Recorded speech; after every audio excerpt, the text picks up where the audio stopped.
What we're going to do is show you a second way of putting a reservation into the system. And the advantage to this method is that we're going to check to make sure that there is room for this customer before we gather all of his personal information. So we're going to check occupancy first. So let's start with the map. So by clicking on the Maps button, it comes up with arrival and last night. So by selecting arrival, say if I have someone on the phone and they want to make a reservation with the system, I'm going to check occupancy first. And how I do this is ask them what the arrival date is. So let's say, I'm going to click on the calendar button.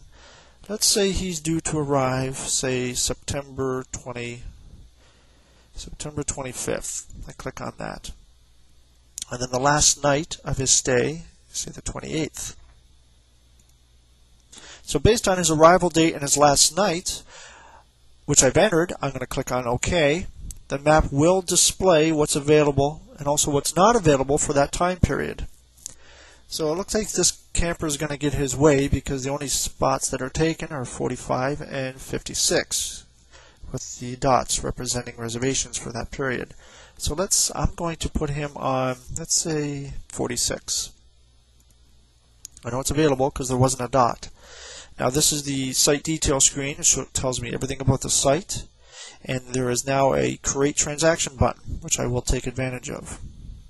So now that is a way of finding out that there is a site for this person before you go and gather all of his phone number, his last name, his first name, and so on and so on and so on, as opposed to gathering that first and then telling him there is no site available. So this is probably a preferable way of doing it.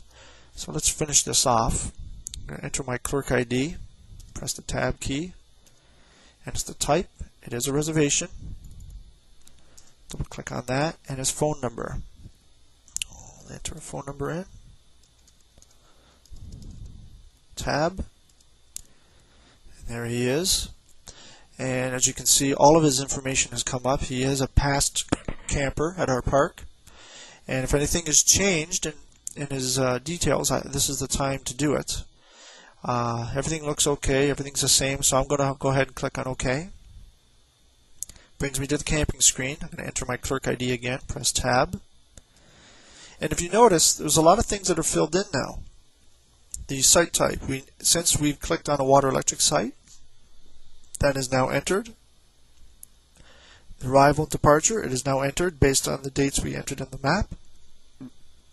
And if there is anything other changes, you can do it here, like if they've got 3 children and 1 additional adult.